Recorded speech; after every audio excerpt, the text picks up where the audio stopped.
এক নজরে 27টি আমল আপনাদেরকে বলে দিচ্ছি। নাম্বার 1 চাঁদ দেখা, নাম্বার 2 রোজা রাখা, নাম্বার 3 তারাবির নামাজ আদায় করা, নাম্বার 4 সাহরি খাওয়া, 5 নম্বর আমল হলো শেষ সময় সাহরি খাওয়া, 6 নম্বর আমল হলো ইফতার করা, 7 নম্বর আমল হলো তাড়াতাড়ি ইফতার করা, এবং 8 নম্বর আমল হলো ইফতারের দোয়া পড়া, 9 নম্বর আমল হলো সাহরি এবং ইফতারে খেজুর খাওয়া, 10 নম্বর আমল হলো রমজান মাসের সকল গুনাহ বর্জন করা, 11 নম্বর আমল হলো বেশি বেশি দোয়া করা, 12 নম্বর আমল হলো মিথ্যা কথা এবং কাজ পরিহার করা, 13 নম্বর আমল হলো অশ্লীলতা এবং ঝগড়া বিবাদ রমজানে রোজা রেখে না করা, 14 নম্বর আমল হলো ভালো কাজের পরিমাণ এই মাসে বাড়ায় দেওয়া, 15 নম্বর আমল হলো বেশি বেশি আল্লাহর কাছে ক্ষমা চাওয়া, কারণে মাশাআল্লাহ বেশি ক্ষমা করেন মানুষকে, 16 নম্বর আমল হলো অন্য রোজাদারকে ইফতার করানো, তাদের বাসায় ইফতার পাঠানো, আর 17 নম্বর আমল হলো বেশি বেশি কোরআন তেলাওয়াত করা, 18 নম্বর আমল হলো কোরআন নিজে পড়ে আরেকজনকে শোনানো, আবার তার তেলাওয়াত নিজে বসে শোনাশুনি করা, 19 নম্বর আমল হলো দান সাদেকা করা,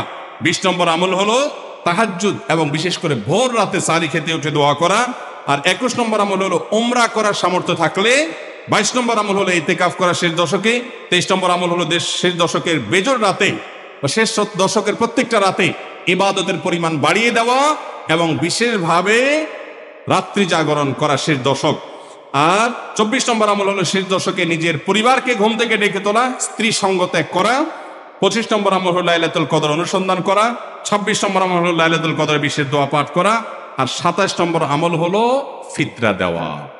আল্লাহ আমাদের সবাইকে এই 27টা আমল দিয়ে আমাদের রমজান মাসকে সাজাবার তৌফিক দান করুন। প্রিয় ভাইরা, আমাদের দোরগোড়ায় উপস্থিত হয়ে গেছে বরকত এবং মাগফিরাত, নাজাত, বরকতের মাস রমাদান। এই রমজান মাসের ফজিলত, এর মর্যাদা, এর তাৎপর্য, এর মাহাত্ম্য, আসুন এইবারের রমজান সম্পর্কে একটা সংকল্প করি, শপথ করি। এই রমজান জীবনের অন্য 10টি রমজানের মতো কাটাবো না।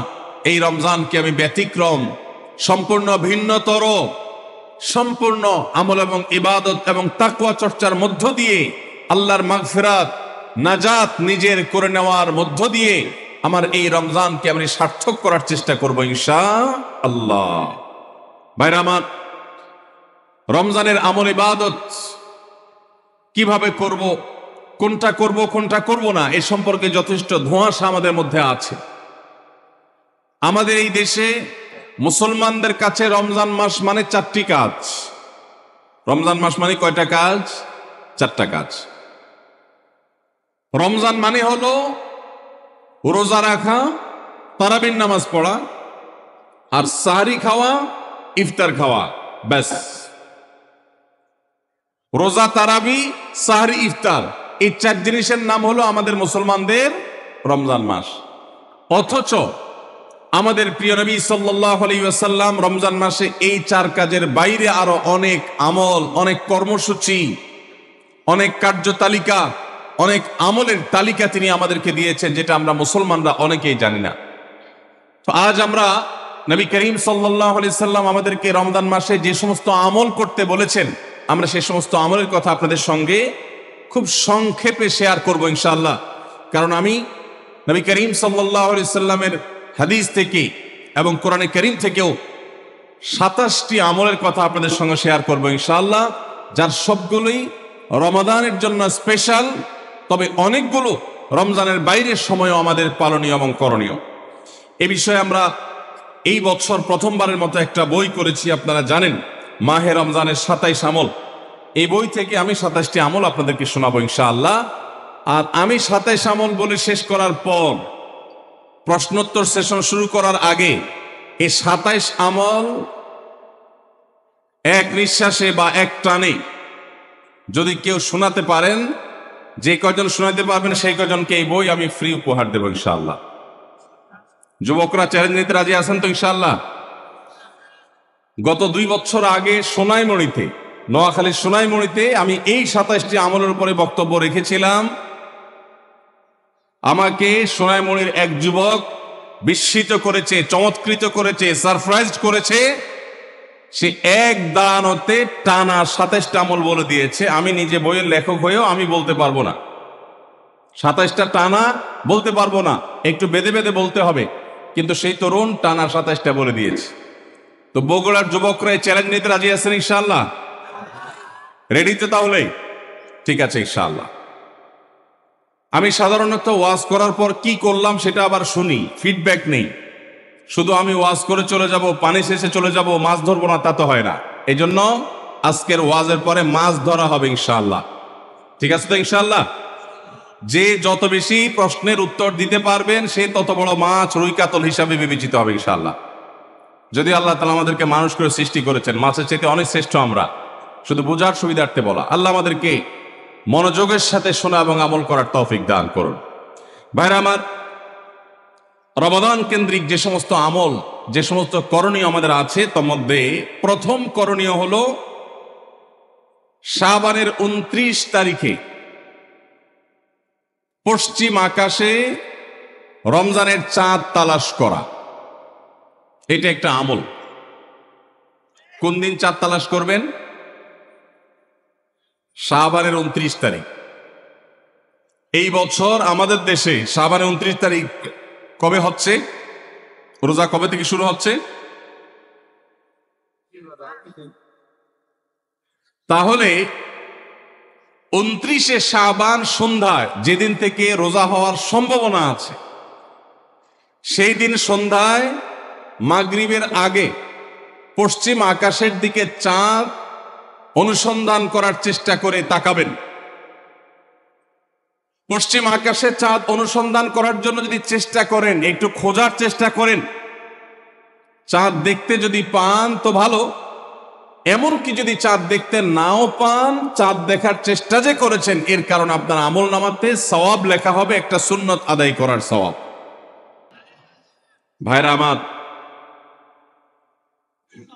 আমরা আমাদের ছেলেবেলায়, আমাদের শৈশবে রমজানের আনন্দ আজ করতাম পশ্চিম আকাশের চাঁদ দেখে। ঈদের আনন্দের সূচনা এবং শুরুই হতো ঈদের চাঁদ দেখার মধ্য দিয়ে। এমন একটা সময় আমরা এখন এসে পৌঁছেছি যেই সময়ে সবাই চাঁদ তালাশ করে, কিন্তু সেটা আকাশে না, ফেসবুকে। ঠিক না ঠিক? চাঁদ কি ফেসবুকে উঠে না আকাশে উঠে?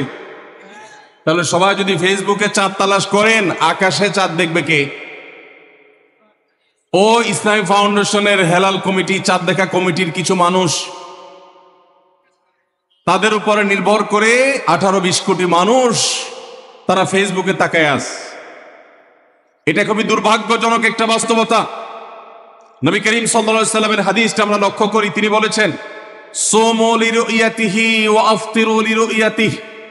তোমরা চাঁদ দেখে সিয়াম সাধনা করবে, চাঁদ দেখে রমাদান উদযাপন করবে, চাঁদ দেখে রমাদানের ইবাদত বন্দেগী করবে, আর চাঁদ দেখে তোমরা ঈদ উদযাপন করবে। চাঁদ দেখে তিনি আমাদেরকে রোজা রাখতে বলেছেন। অতএব চাঁদ দেখতে হবে কি হবে না? ভাইরা আমার, বিলুপ্ত হওয়া মৃত প্রায় সুন্নাহগুলোর মধ্যে থেকে একটা হলো চাঁদ তালাশ করার সুন্নাহ। এটা ফরজে কিফায়া, মুসলিম সমাজের কেউ যদি না করে সবাই গুনাহগার হবে। এটা খুবই রিস্কি একটা বিষয়, দুর্ভাগ্যজনক একটা বিষয় যে 20 কোটি মানুষের রমজান মাত্র মুষ্টিমেয় কয়েকজন মানুষের দেখার উপর নির্ভর করবে। ভাইরা আমার, আমরা পশ্চিম আকাশে চাঁদ দেখার চেষ্টা করব ইনশাআল্লাহ। যদি চাঁদ দেখতে পান আপনি, তাহলে নবী সাল্লাল্লাহু আলাইহি সাল্লামের সেখানে একটা দোয়া পড়বেন, আল্লাহুম্মা আহিল্লাহু আলাইনা বিল ইয়ুমনি ওয়াল ঈমান ওয়াস সালামাতি ওয়াল ইসলাম রব্বি ওয়া রাব্বুকাল্লাহ। চাঁদকে লক্ষ্য করে বলবেন, চাঁদের সাথে কথা বলবেন। চাঁদ আপনার কথা হয়তো বুঝবে না, কিন্তু আল্লাহর এরকম সৃষ্টি যারা আমাদের কথা বুঝতে পায় না, তাদেরকে লক্ষ্য করে কিছু বলার মানে হলো আপনি মূলত আপনার মনের আকুতিকে প্রকাশ করছেন। চাঁদকে লক্ষ্য করে নবী সাল্লাল্লাহু আলাইহি সাল্লাম চাঁদ দেখলে পড়তেন, আল্লাহুম্মা আহিল্লাহু আলাইনা বিল ইয়ুমনি ওয়াল ঈমান। হে আল্লাহ, এই যে চাঁদ আমি দেখতে পাচ্ছি, এই চাঁদের পুরো মাসটাকে যে আমার জন্য বরকত এবং ঈমান দিয়ে পরিপূর্ণ করে দিন। এই চাঁদ পুরো মাস জুড়ে থাকবে, অতএব পুরো মাস জুড়ে এই চন্দ্র মাসে আমি আপনার কাছে আমার জীবনে প্রভূত বরকত, কল্যাণ এবং ঈমান আপনার কাছ থেকে চাই, ওয়াসসালামাতি ওয়াল ইসলাম, এবং আমি নিরাপত্তা চাই। এই চাঁদ, এই চান্দ্রমাস আমার জন্য যেন নিরাপদ হয়, এবং ইসলামের সাথে যেন এই মাস আমি অতিবাহিত করতে পারি, ঈমানের সাথে যেন অটল অবিচল থাকতে পারি। রব্বি ওয়া রব্বুকাল্লাহ, হে চাঁদ, তোমার সৃষ্টিকর্তা পালনকর্তা আর আমারও পালনকর্তা এক আল্লাহ। ভাইরা আমার, চাঁদ দেখার চেষ্টা করা যাবে তো ইনশাআল্লাহ? সোশ্যাল মিডিয়াতে আপনি চাঁদের খবর খোঁজেন, দোষ নাই, কিন্তু আমরা সবাই যদি সোশ্যাল মিডিয়াতে চলে যাই, পশ্চিম আকাশে চাঁদটা দেখবে কে? দুর্ভাগ্য। মসজিদ মাদ্রাসার ছাত্ররা, ওলামা একরাম, তারাও চাঁদ তালাশ করতে দেখা যায় খুবই কম, খুবই নগণ্য। আল্লাহ তাআলা আমাদের সবাইকে মৃত প্রায় সুন্নাহকে জিন্দা করার তৌফিক দান করুন। এই বছর 29শে রমাদান শুক্রবারে হবে না শনিবারে হবে? কে কে চাঁদ দেখবেন হাত তোলেন। আল্লাহ আমাদের সবাইকে চাঁদ দেখার তৌফিক দান করুন। মৃত সুন্নাহকে জিন্দা করার নিয়তে চাঁদ দেখবেন ইনশাআল্লাহ। আল্লাহ আমাদের সবাইকে আমল করার তৌফিক দান করুন। ভাইরা আমার, তাহলে রমজান কেন্দ্রিক প্রথম আমল পেয়ে গেলাম, প্রথম কর্মসূচি পেয়ে গেলাম, সেটা হলো শাবানের শেষ তারিখে পশ্চিম আকাশে চাঁদ তালাশ করবো ইনশাআল্লাহ। নাম্বার 2, রমজানের দ্বিতীয় আমল, যেটা রমজানের প্রধান আমল মূলত কি সেটা বলেন দেখি। রমজানের প্রধান আমল কি ভাই? রোজা রাখা। মাশাআল্লাহ, উত্তর সঠিক। রমজান মাসের প্রধান আমল হলো রোজা রাখা। রোজা রাখার চাইতে এ মাসের বড় কোনো আমল হতে পারে না। রোজা রাখা রমজানের সুন্নত না মুস্তাহাব? ফরজ। ফরজ মানে হলো আল্লাহর সেই নির্দেশ, যেই নির্দেশ লঙ্ঘন করলে জাহান্নামের শাস্তি অবধারিত, জাহান্নামের শাস্তি এড়ানো যাবে না, যে নির্দেশ মান্য করা আবশ্যক, এরকম একটি ফরজ। ইসলামের স্তম্ভ কয়টা ভাই? 5টা। নবী করিম সাল্লাল্লাহু আলাইহি সাল্লাম বলেছেন, বুনিয়াল ইসলামু আলা খামস, ইসলাম দাঁড়িয়ে আছে 5টি ফাউন্ডেশনের উপরে, 5টি খুঁটির উপরে, 5টি ভিত্তির উপরে। সেই 5টি ভিত্তির 1 নম্বর হলো শাহাদাতি আল্লাহ ইলাহা ইল্লাল্লাহ ওয়া আন্না মুহাম্মাদান রাসূলুল্লাহ, আল্লাহ ছাড়া ইবাদত এবং উপাসনার উপযুক্ত আর কেউ নাই, আর মুহাম্মদ সাল্লাল্লাহু আলাইহি সাল্লাম আল্লাহর পাঠানো রাসূল, এই কথার সাক্ষ্য মুখে দেওয়া, এটা হলো 1 নম্বর স্তম্ভ। স্তম্ভ নম্বর 2, 5 ওয়াক্ত নামাজ আদায় করা। স্তম্ভ নম্বর 3, যাকাত আদায় করা, যাদেরকে আল্লাহ সামর্থ্য দিয়েছেন, সচ্ছলতা দিয়েছেন।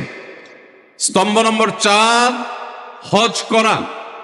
স্তম্ভ নম্বর 5, রমজানের রোজা রাখা।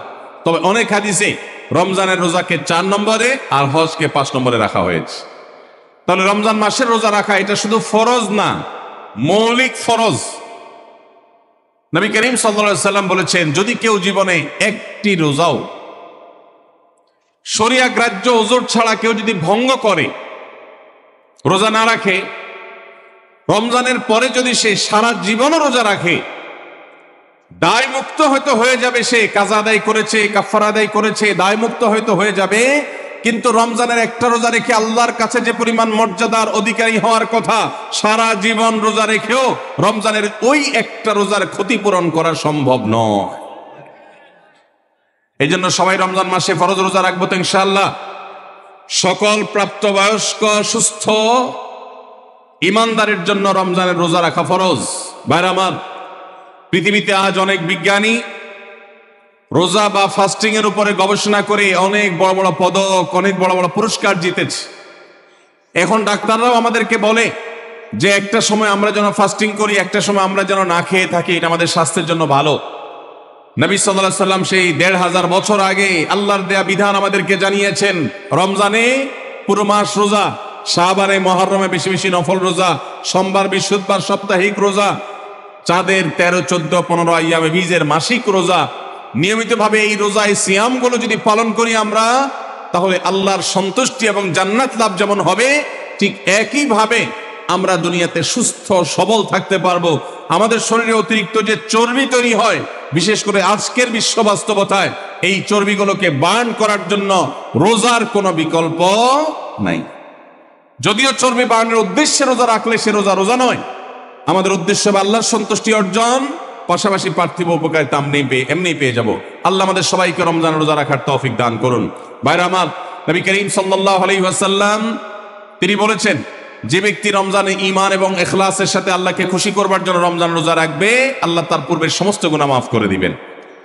অনেক যুবক আছেন গ্যাস্ট্রিকের অজুহাতে, অনেকে আছেন প্লাস্টিকের অজুহাতে রোজা রাখেন না। কারো গ্যাস্ট্রিক, কারো প্লাস্টিক। সামান্য একটু রোজা রাখতে যে যুবক পারে না, সে নিজেকে মুসলিম দাবি করে কোন মুখে? মাত্র 12-14 ঘন্টা যে না খেয়ে থাকার মতো চ্যালেঞ্জ নিতে পারে না, সে আবার কিসের মুসলমান দাবি করে নিজেকে? এই জন্য ভাইরা সবাই রোজা রাখবো তো ইনশাআল্লাহ। বাসা বাড়িতে বাচ্চাদেরকে কৈশোর বয়স থেকে তাদেরকে রোজা রাখতে শেখাবেন। সাহাবায়ে কেরাম আশুরার রোজা পর্যন্ত বাচ্চাদেরকে রাখাতেন এবং তাদেরকে খেলনা দিয়ে ভোলাতেন, রোজা রাখতে তাদের সাহায্য করতেন। আজ এমন এক প্রজন্ম আমরা গড়ে তুলছি, যেই প্রজন্ম শুধু ভোগ শিখেছে, ত্যাগ শিখে নাই। বাচ্চা কাচ্চাদেরকে দেখবেন মা বাপ বড় বড় মোবাইল, স্মার্টফোন তাদের হাতে তুলে দিচ্ছেন। তারা মুখ দিয়ে কোনো কথা বললেই সেটা নেওয়ার জন্য, কেনার জন্য বাপ মা অস্থির ব্যাকুল হয়ে যাচ্ছেন। তাদেরকে সংগ্রাম, ত্যাগ, চ্যালেঞ্জ নেওয়া, এগুলো তাদেরকে শেখাচ্ছেন না। মনে রাখবেন, ভোগ করতে কোনো যোগ্যতার দরকার হয় না, ত্যাগ করতে যোগ্যতার দরকার হয়। ভোগ করতে সবাই পারে, ত্যাগ করতে সবাই পারে না। এই জন্য সন্তানকে ভোগ নয়, ত্যাগ শেখাতে হবে। আল্লাহ আমাদেরকে তৌফিক দান করুন। আপনার বাচ্চা যদি, তাকে বাধা দিবেন না, তাকে রোজা রাখতে দিবেন। কারণ সে রোজা রাখার মধ্য দিয়ে গরিব অভাব মানুষের কষ্ট অনুভব করবে, ফিল করবে। সে রোজা রাখার মধ্য দিয়ে আল্লাহর নৈকট্যের ফিলিংস তার মধ্যে আসবে। ইসলামী সংস্কৃতিকে সে অনুভব করবে, আঁচ করবে। এই জন্য সন্তানকে কৈশোর বয়স থেকেই, কিশোর বয়স থেকেই তাকে রোজা রাখতে সাহায্য করবেন ইনশাআল্লাহ। ঠিক আছে না ভাই? বাচ্চাদের প্রথম হয়তো রোজা অর্ধেক রাখবে, দুপুরে ভেঙে ফেলবে, এরপর না হয় বিকাল পর্যন্ত রাখবে, এরপর না হয় সন্ধ্যা পর্যন্ত রাখবে, কিন্তু অভ্যাস তাকে গড়ে তুলতে হবে। আল্লাহ আমাদেরকে তৌফিক দান করুন। ভাইরা আমার, তাহলে রমজানের প্রধান আমল রোজা রাখা। এই রোজা ইচ্ছাকৃত শরিয়া গ্রাহ্য ওজর ছাড়া ভাঙা জায়েজ নাই, হারাম। যদি কেউ ভাঙে অথবা না রাখে সে ফাসিক। অতএব এই রোজার চর্চা আমাদের করতে হবে। আল্লাহ আমাদের সবাইকে তৌফিক দান করুন। তাহলে 3 নম্বর আমল হলো রমজান মাসের, 2 নম্বর আমল হলো রমজান মাসে রোজা রাখা। 3 নম্বর আমল হলো রাতে তারাবির নামাজ আদায় করা। রাতে কি আদায় করা ভাই? তারাবির নামাজ আদায় করা কি ফরজ না নফল? ফরজ না সুন্নত? সুন্নত, সুন্নতে মুআক্কাদা। নবী করিম সাল্লাল্লাহু আলাইহি সাল্লাম বলেছেন, মান কামা রমাদান ঈমানান ওয়া ইহতিসাবা গুফিরা লাহু মা তাকাদ্দামা মিন যামবি। যে ব্যক্তি রমজান মাসে রাতে দাঁড়িয়ে তারাবির নামাজ পড়বে, তার পূর্বের সমস্ত গুনাহ খাতা মাফ করে দেওয়া হবে। এই জন্য তারাবির নামাজ পড়বো তো ইনশাআল্লাহ। তারাবির নামাজ 4G গতিতে হবে না 5G গতিতে? কি বলেন? 4G না 5G? ভাইরা আমার, সবকিছুতে গতি ভালো না, সবকিছুতে গতি ভালো না। নেটের গতি যত বেশি হয় তত ভালো, কিন্তু নামাজের গতি, ইবাদত, সিজদার গতি, তারাবির গতি যত কম হয়, যত ধীরে ধীরে হয়, যত শান্তশিষ্ট ভাবে হয়, তত আল্লাহর কাছে বেশি মর্যাদাবান হয়। অতএব মহল্লার হাফেজ সাহেবদেরকে তাড়াতাড়ি নামাজ শেষ করার জন্য দৌড়ের উপর রাখবেন। ক্রিকেট খেলা আছে হুজুর, আজকে একটু খেয়াল রাখেন, বলবেন। ভাইরা আমার, আমরা তারাবির নামাজের কথা যখন স্মৃতিতে, কল্পনায় আমরা ভাবি, তখন আমাদের স্মৃতিতে তুফান মিল মার্কা একটা নামাজ ভেসে উঠে। ঠিক না বে ঠিক?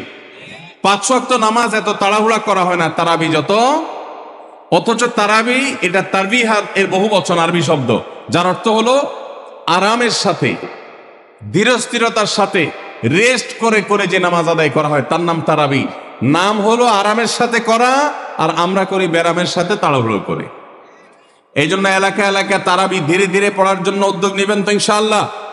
ইমাম সাহেবদেরকে, হাফেজ সাহেবদেরকে উদ্বুদ্ধ করবেন, ভাই হুলস্থুল করবেন না, কি পড়েন কিচ্ছু বুঝি না, এমন টান দেন শেষে যায় শুধু ইয়ালামুন তালামুন, আর এটা শুনে মনে করেন যে এখন স্টপ হয়েছে, এখন রুকুতে যাইতে হবে।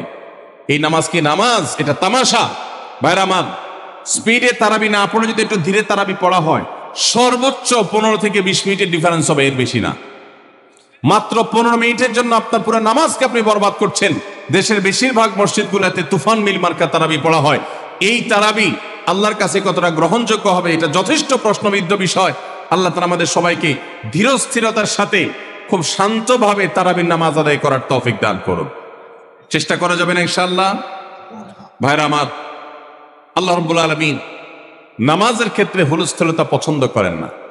যার নামাজ যত বেশি সময় নিয়ে আদায় করেন তিনি আল্লাহর কাছে তত শ্রেষ্ঠ, তত ভালো নামাজি।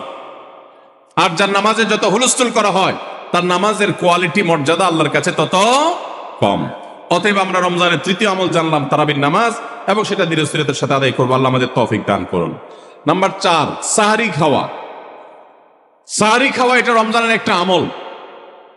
আপনি সারা বছর লাঞ্চ করেন, ডিনার করেন, দুপুরের খানা খান, রাতের খানা খান, সকালে ব্রেকফাস্ট নাস্তা করেন, কিন্তু এর কোনোটা ইবাদত হয় না, এর কারণে আপনি সওয়াব পাবেন না। কিন্তু রমজান মাসে ভোর রাতে ঘুম থেকে উঠে যে আপনি খাবার খাবেন, এই খাবার খাওয়ার জন্য যে উঠলেন এবং খাইলেন, এর কারণে আপনার অ্যাকাউন্টে আপনার আমলনামা আল্লাহ তাআলা সওয়াব জমা করে দিবেন। আপনি রিওয়ার্ড পাবেন, বিনিময় পাবেন। কেন? কারণ নবী করিম সাল্লাল্লাহু আলাইহি ওয়াসাল্লাম বলেছেন, তাসাহহারু ফাইন্না ফিস সাহুরি বারাকাহ। তোমরা সাহরির খাবার খাবে ভোর রাতে। রোজার মাসে রোজা রাখতে গিয়ে সাহরির খাবার খাবে কেন?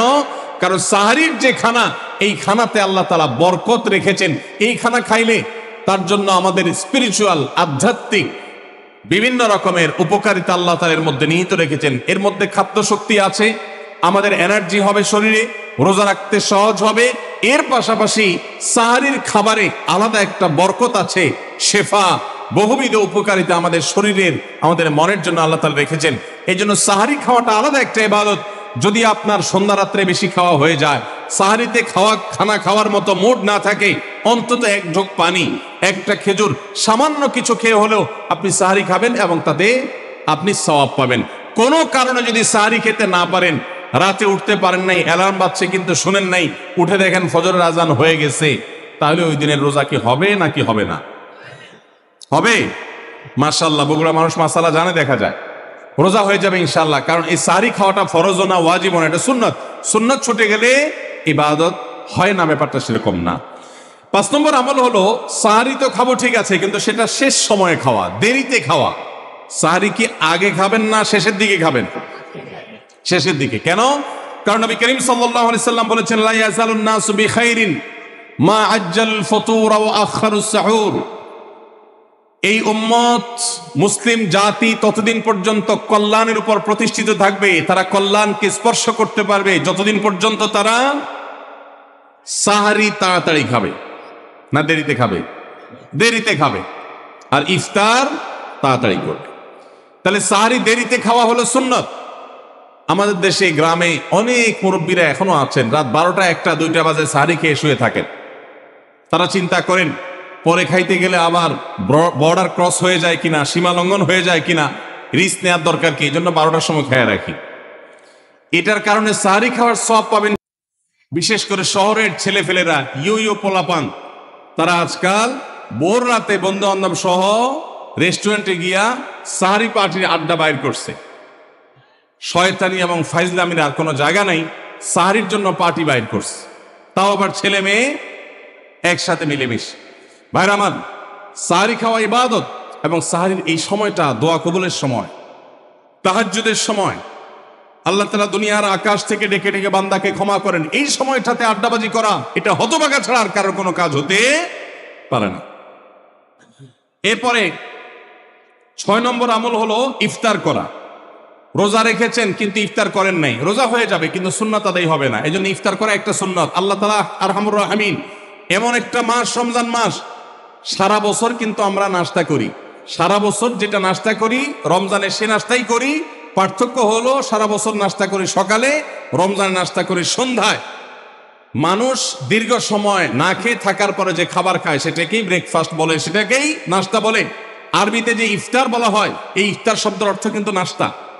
ইফতার শব্দের অর্থ কি? নাস্তা। সারা বছর নাস্তা খেলে কোনো সওয়াব হবে, কিন্তু রমজান মাসে আপনি যদি সারাদিন উপবাস থাকার পর সন্ধ্যায় ব্রেকফাস্ট করেন, অর্থাৎ ইফতার করেন, তাহলে আল্লাহ তাআলা আপনাকে সুন্নাত পালন করার সওয়াব দিবেন। এই জন্য ভাই, ইফতার করা একটা সুন্নাত। 7 নম্বর, ইফতার আবার তাড়াতাড়ি করা আরেকটা সুন্নাত। এটা 7 নম্বর আমল, ইফতারটা একটু তাড়াতাড়ি করা। তাড়াতাড়ি করা মানে কি? সূর্য ডুবার 2-4 মিনিট আগে। কি বলেন? তাহলে তাড়াতাড়ি কেমনে হলো? তাড়াতাড়ি মানে হলো সূর্য ডুবার সাথে সাথে করা, বিলম্ব বা দেরি না করা। নবী করিম সাল্লাল্লাহু আলাইহি ওয়াসাল্লামের হাদিস আবারও আমরা স্মরণ করি। তিনি বলেছেন, লা ইয়াজালুন নাসু বিখাইরিন মা আজ্জালুল ফুতুর ওয়া আখারুস সুহুর। এই মানুষ, এই উম্মত ততদিন কল্যাণের উপরে প্রতিষ্ঠিত থাকবে যতদিন তারা ইফতার তাড়াতাড়ি করবে আর সাহরি দেরিতে করবে। ইফতার তাড়াতাড়ি করা এর মানে হলো সূর্য ডুবছে আর দেরি করবেন না। শিয়ারা এবং ইহুদিরা, তাদের মধ্যে রোজা আছে, ফাস্টিং আছে, তারা সেই রোজায় ইফতার করে হলো চতুর্দিক অন্ধকার হয়ে যাওয়ার পর, সূর্য ডুবার পর পর ইফতার করে না। তো এই জন্য নবী সাল্লাল্লাহু আলাইহি সাল্লামের আদর্শ হলো তার বিপরীত, অর্থাৎ সূর্য ডুবার পর পর ইফতার করে ফেলা, অতিরিক্ত বিলম্ব না করা। আল্লাহ আমাদেরকে আমলের তৌফিক দান করুন। 8 নম্বর আমল হলো ইফতারের দোয়া পড়া। ইফতারের দোয়া জানা আছে ভাই? কি দোয়া? আমরা একটা দোয়া কমন জানি বাংলাদেশে মানুষ, সেটা হলো আল্লাহুম্মা লাকা সুমতু আলা রিজকিকা আফতারতু। এটাও হাদিসে বর্ণিত হয়েছে, কিন্তু হাদিসের সনদ নিয়ে অনেকে কোনটা নিয়ে আলাপ তুলেছেন, প্রশ্ন তুলেছেন। আল্লাহুম্মা লাকা সুমতু মানে হলো, হে আল্লাহ, আপনার উদ্দেশ্য রোজা রেখেছি, ওয়া আলা রিজকিকা আফতারতু, এবং আপনার দেওয়া রিজিক দিয়ে ইফতার করেছি। আর ইফতারের আরেকটা দোয়া হলো যাহাবাজ জামা ওয়াবতাল্লাতিল উরুক ওয়া সাবাতাল আজরু ইনশাআল্লাহ। এটা একটা দোয়া। যদি এগুলো দোয়ামূলক নয়, আমরা দোয়া বলছি, এটা মূলত আল্লাহর কাছ থেকে একটা প্রত্যাশা। এর অর্থ হলো যাহাবাজ জামা, আমার পিপাসা দূর হয়ে গেছে, ওয়াবতাল্লাতিল উরুক, আমার শিরা উপশিরাগুলো সব সিক্ত হয়ে গেছে, ওয়া সাবাতাল আজরু ইনশাআল্লাহ, এবং আল্লাহ চাহেন তো এই রোজার বিনিময় আমার সাব্যস্ত হয়ে গেছে, আল্লাহর কাছে এটা স্থির হয়ে গেছে। এটা হলো ইফতারের দোয়া। ইফতারের দোয়াটা কি ইফতারের আগে করব না পরে করব? ইফতারের দোয়াটা যারা ইফতারের আগে করার পক্ষে তারা হাত তোলেন।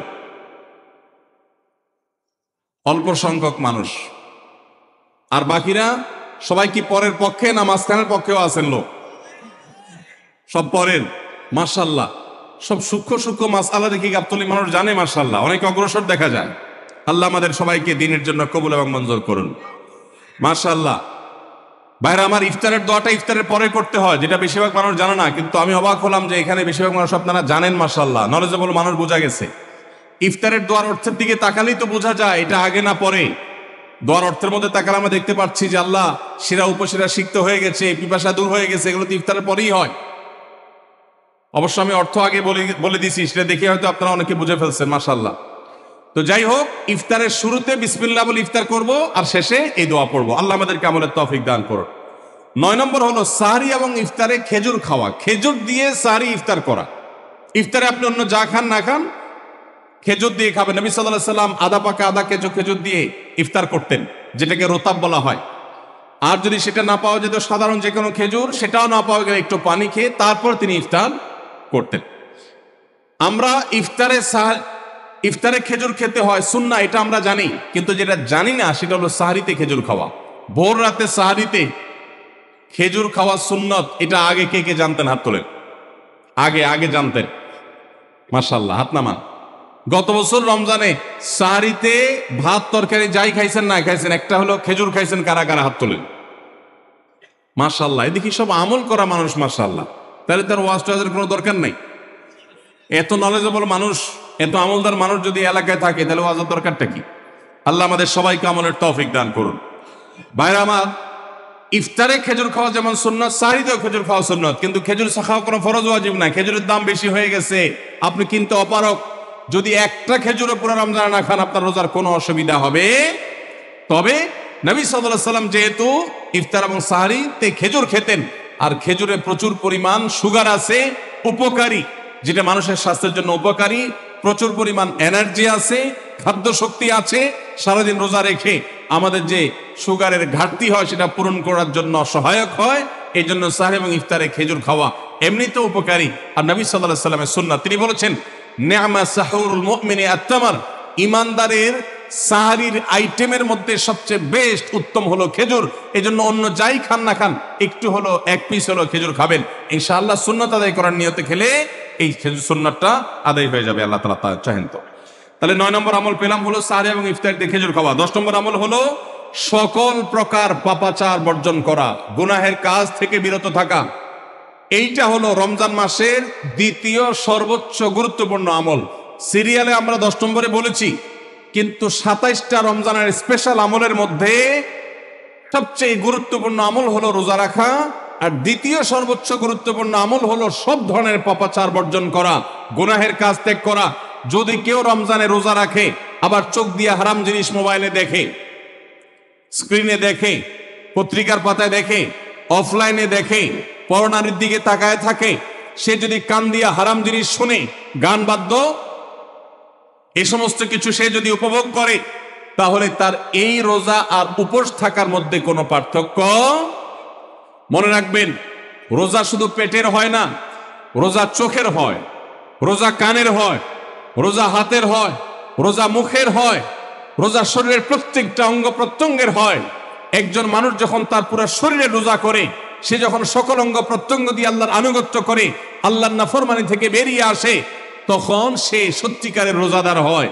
আর যে শুধুমাত্র দিনের বেলায় পানাহার বর্জন করে, যৌনাচার বর্জন করে, আর সমস্ত পাপাচার অপকর্ম সে যথারীতি অন্য সময়ের মতো রমজান মাসেও করে, এই রোজাদার পেটের রোজা রেখেছে কিন্তু তার শরীরের অন্য অন্য অঙ্গ প্রত্যঙ্গগুলো আল্লাহর কথা শুনে নাই, সো সেগুলো কিন্তু রোজা রাখে নাই।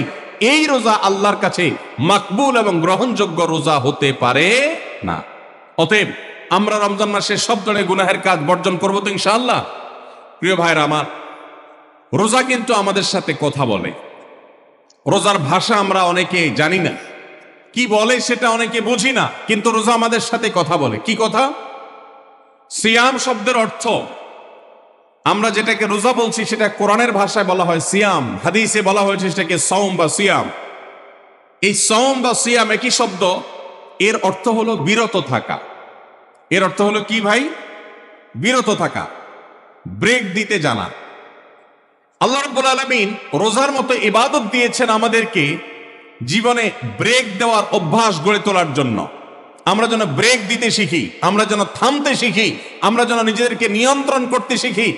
ইসলামের যে বৈশিষ্ট্য, ইসলামের যে বিউটি, ইসলামের যে সৌন্দর্য, সেটা হলো ইসলাম পৃথিবীর মানুষকে আত্মনিয়ন্ত্রণ করবার কথা বলে।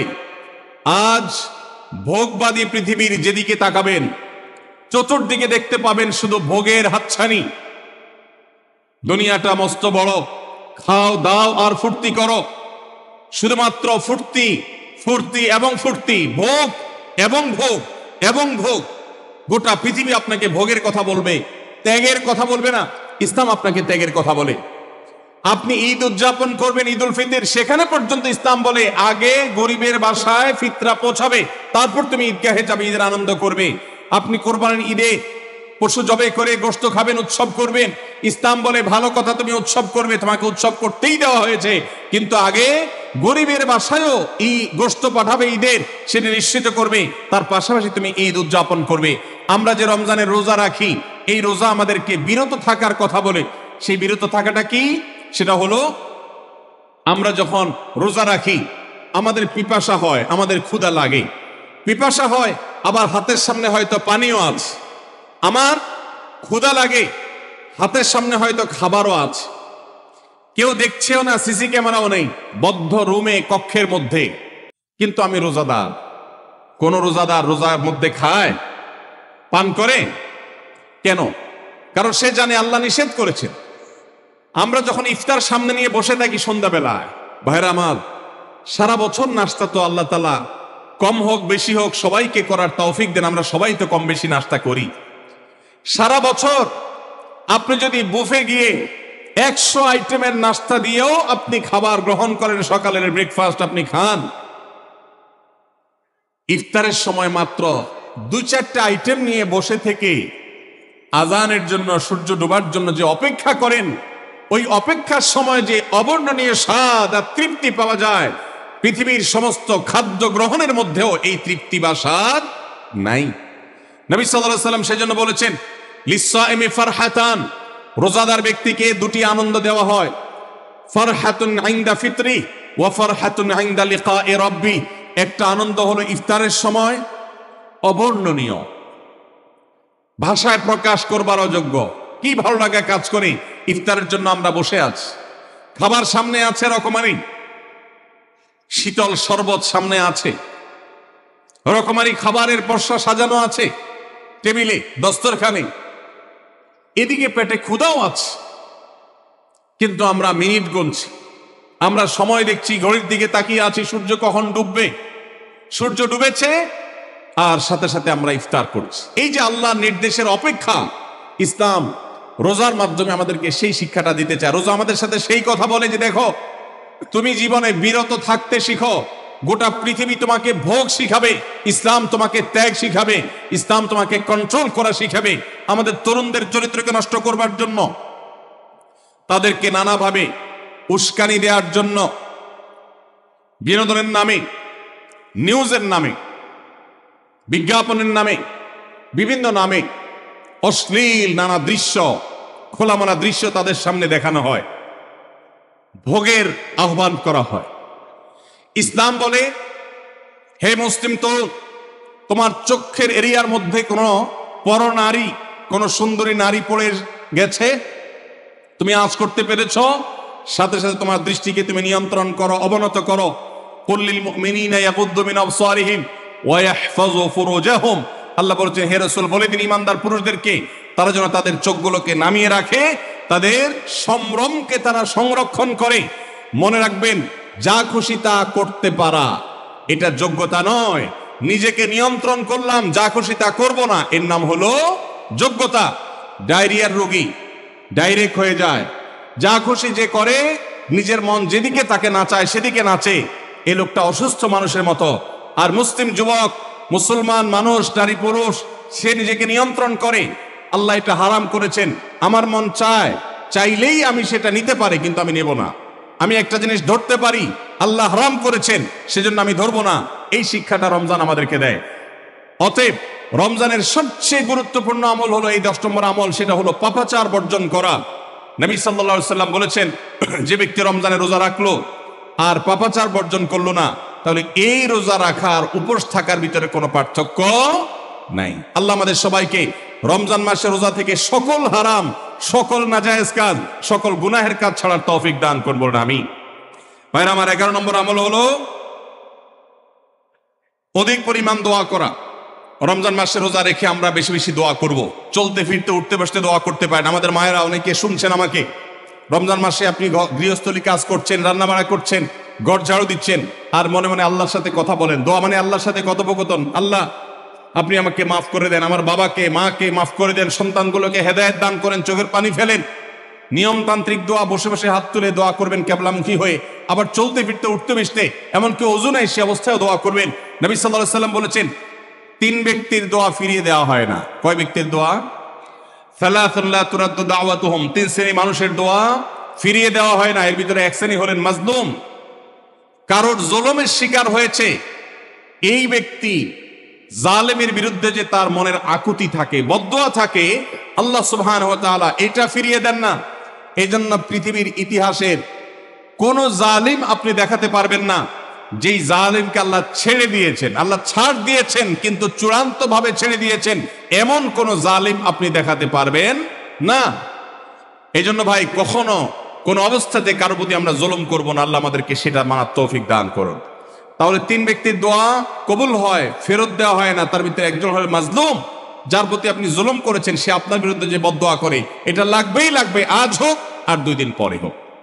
নাম্বার 2, মুসাফির, যে ব্যক্তি সফরে আছে, সফররত অবস্থায় সে যদি দোয়া করে, সে দোয়া আল্লাহ তাআলা কবুল করেন।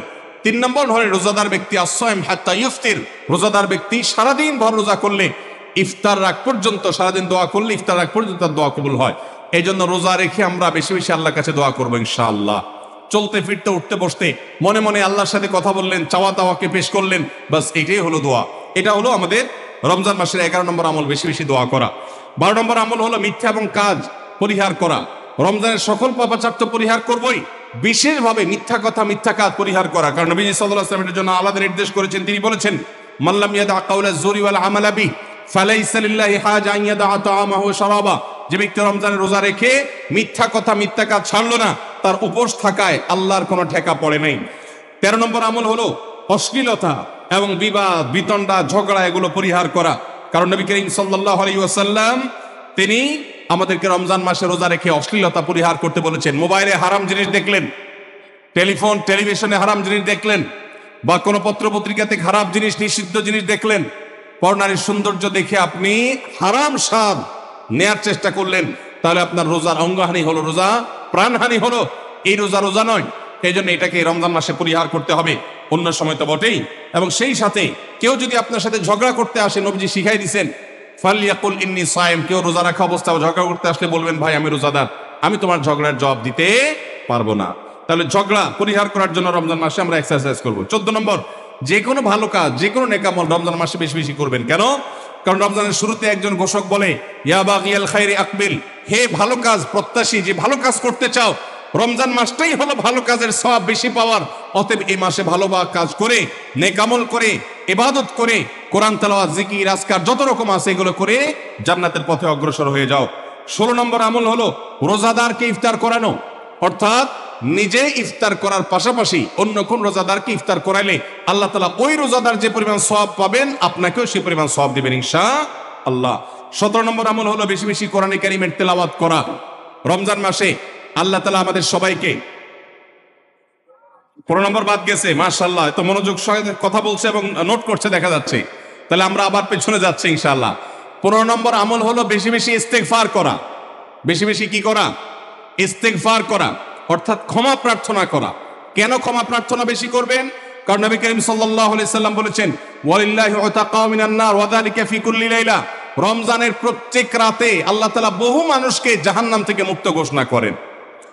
ভাইরা আমার, আমাদের পাপাচারের কারণে জাহান্নামীদের তালিকা নাম উঠে থাকলেও রমজানে আল্লাহ বহু মানুষকে ঠিক দেন যে এই লোককে জান্নাতি ঘোষণা করা হলো, জাহান্নাম থেকে মুক্ত ঘোষণা করা হলো। এই জন্য এই মাসে আল্লাহর কাছে বেশি বেশি মাফ চাইতে হয়, ইস্তেগফার করতে হয়, চোখের পানি ফেলে দোয়া করতে হয় যে আল্লাহ আপনি মাগফিরাত নসিব করেন।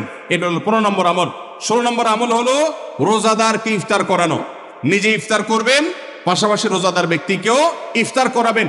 নবী সাল্লাল্লাহু আলাইহি সাল্লাম বলেছেন, যদি কোনো ব্যক্তি কোনো রোজাদারকে ইফতার করায়, তাহলে যেই ব্যক্তি তাকে ইফতার করাবেন তার রোজার সওয়াব তো সে পাবেই, আপনি ইফতার করায়া সমপরিমাণ সওয়াব লাভ করবেন ইনশাআল্লাহ।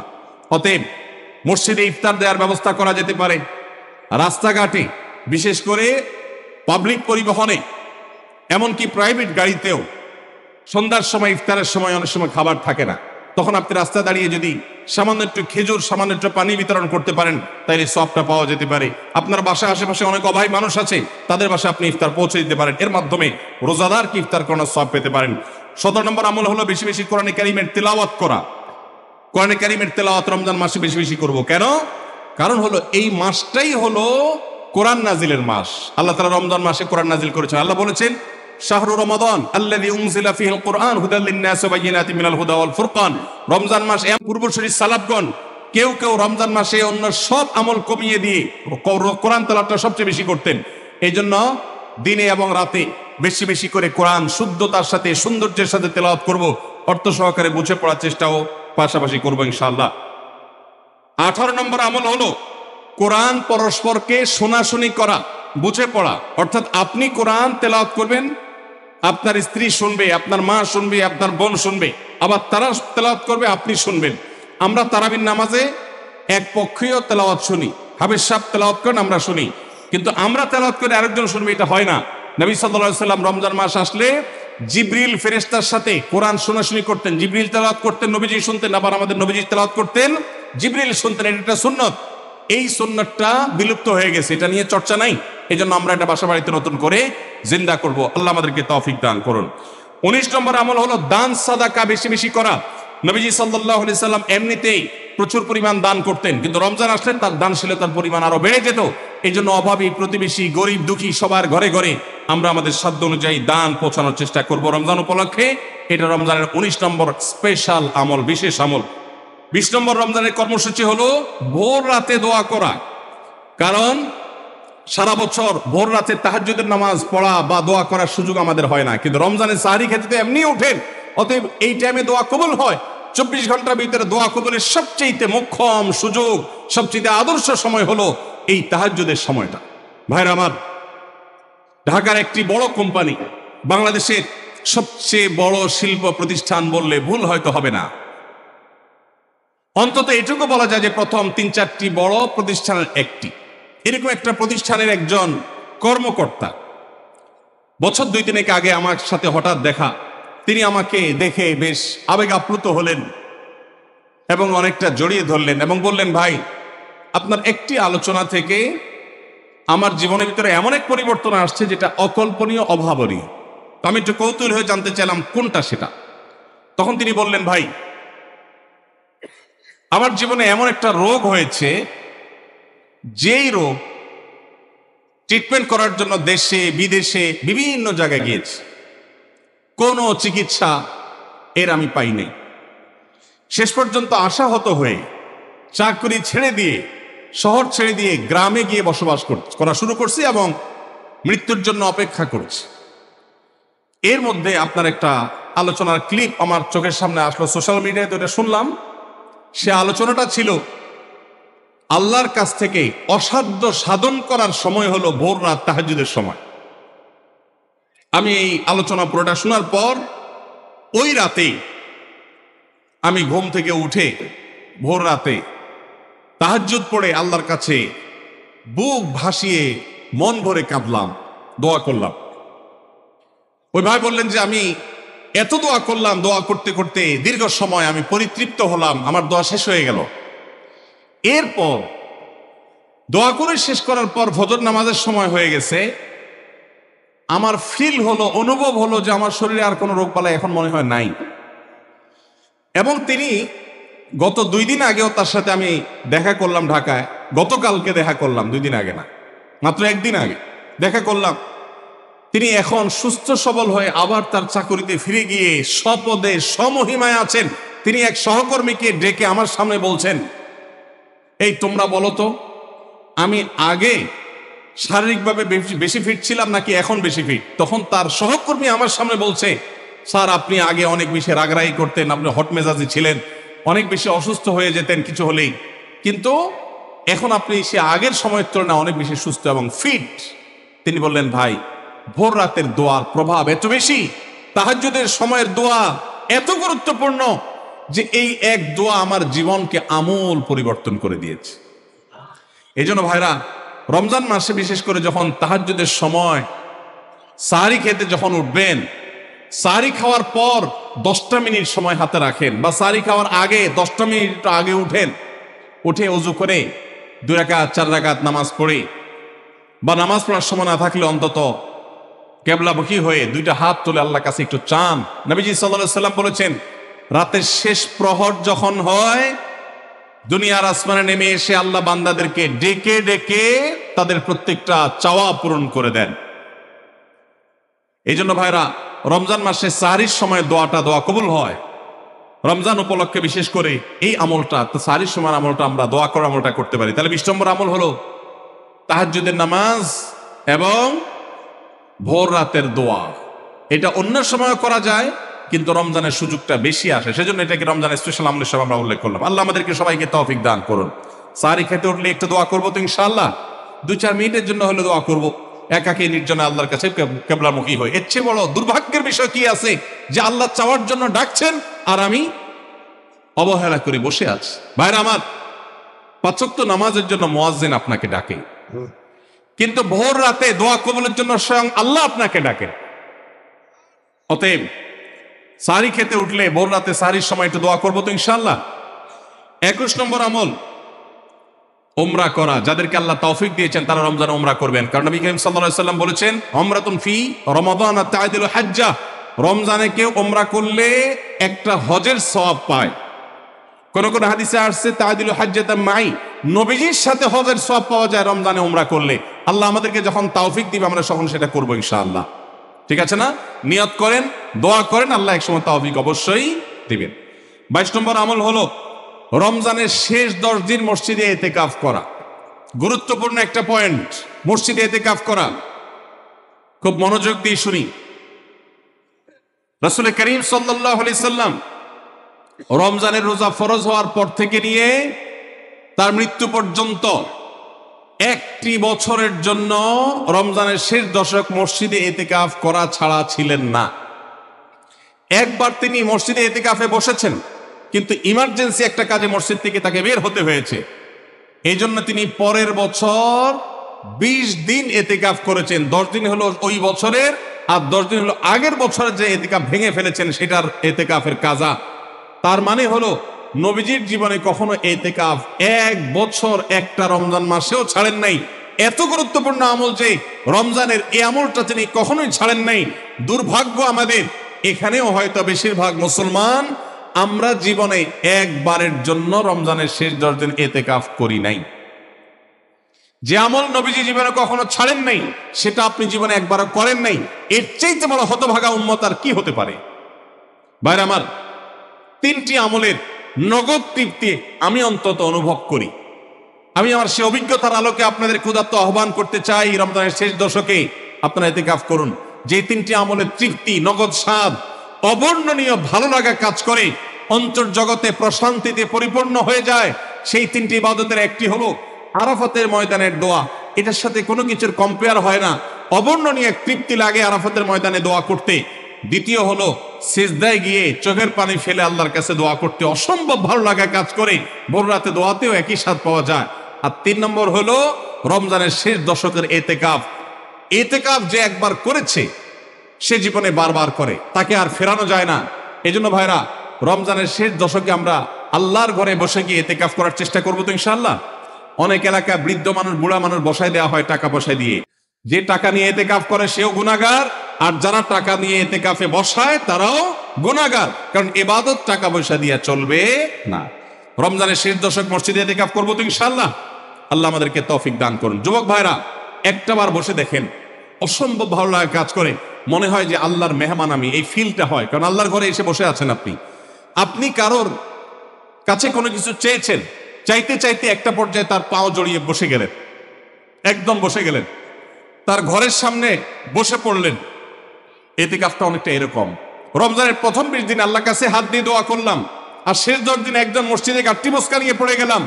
ব্যাপারটা হলো কারো পায়ে ধরে পড়ে যাওয়ার মতো।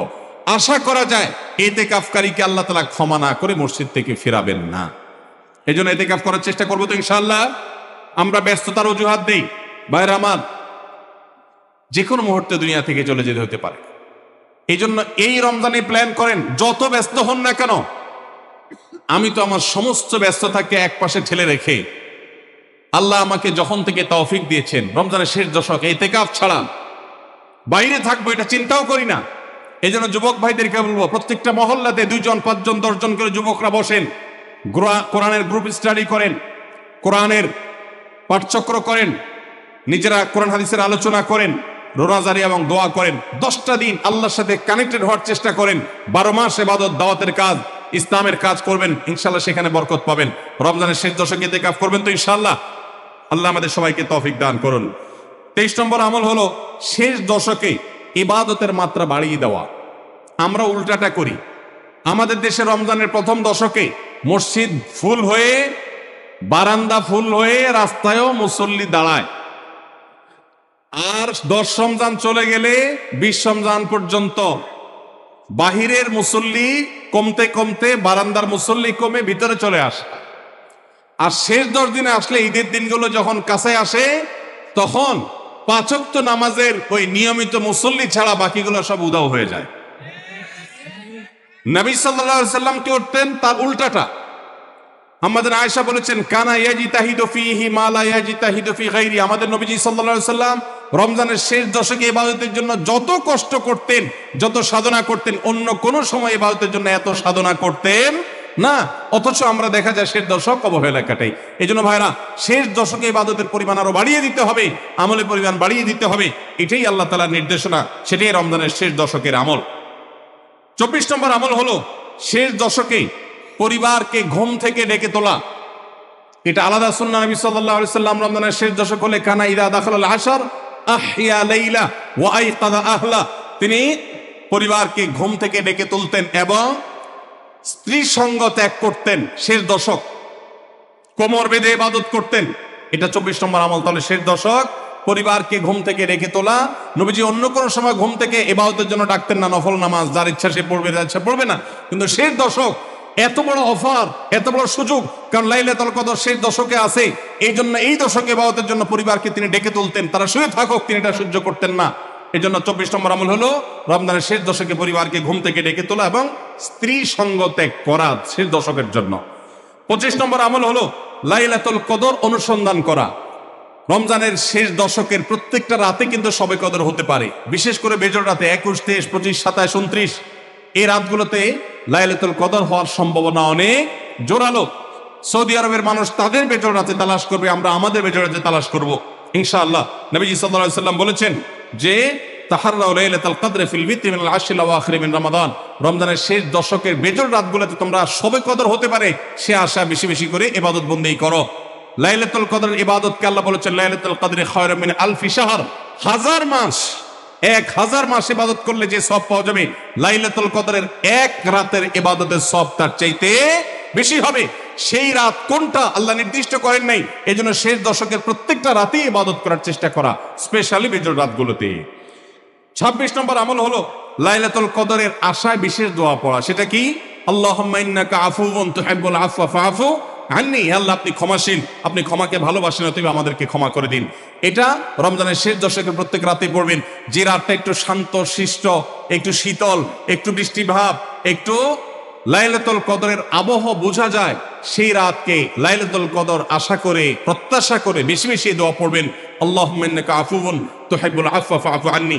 তাহলে 26 নম্বর আমল হলো লাইলাতুল কদরের দোয়া পড়া। আর 27 নম্বর সর্বশেষ আমল হলো ফিতরা আদায় করা। অর্থাৎ রমজান মাসের রোজাতে যদি ভুল ত্রুটি হয়, এটা রিফাইন্ডের কাজ হয়ে যায়, রিফ্রেশমেন্টের কাজ হয়ে যায় ফিতরার মাধ্যমে। প্রত্যেক সচ্ছল ব্যক্তি তার নিজের পক্ষ থেকে, নিজের স্ত্রী এবং নিজের ছোট বাচ্চাদের তরফ থেকে ফিতরা আদায় করবেন। প্রাপ্তবয়স্ক সন্তান থাকলে তারা তাদেরটা আদায় করবে, আর না হলে বাপও তাদেরটা আদায় করতে পারে। ফিতরা স্বরূপ গরিবদের বাসায় একদিনের খাবার এটা পৌঁছে দিতে হবে। এটা হলো ফিতরা। ঈদের নামাজের আগ পর্যন্ত এটা আদায় করার নির্দেশ নবী সাল্লাল্লাহু আলাইহি সাল্লাম দিয়েছেন। তাহলে 27 নম্বর আমল হলো ফিতরা আদায়। এটার মাধ্যমে রমজানের আমল শেষ হয়ে যাবে।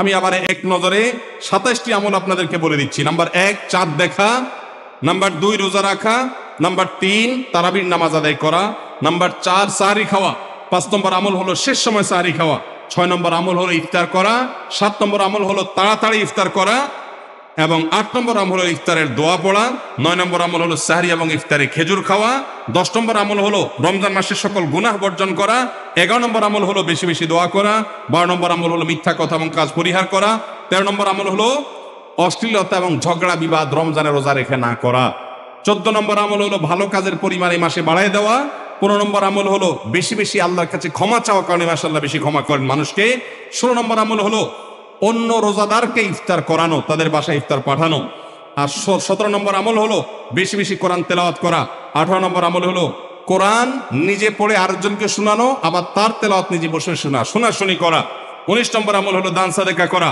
20 নম্বর আমল হলো তাহাজ্জুদ এবং বিশেষ করে ভোর রাতে সারি খেতে উঠে দোয়া করা, আর 21 নম্বর আমল হলো উমরা করার সামর্থ্য থাকলে, 22 নম্বর আমল হলো ইতিকাফ করা শেষ দশকে, 23 নম্বর আমল হলো শেষ দশকের বেজর রাতে, শেষ দশকের প্রত্যেকটা রাতে ইবাদতের পরিমাণ বাড়িয়ে দেওয়া এবং বিশেষভাবে রাত্রি জাগরণ করা শেষ দশক।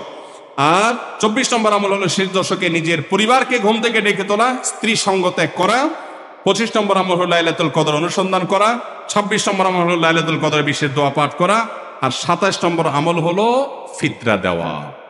আল্লাহ আমাদের সবাইকে এই 27টা আমল দিয়ে আমাদের রমজান মাসকে সাজাবার তৌফিক দান করুন।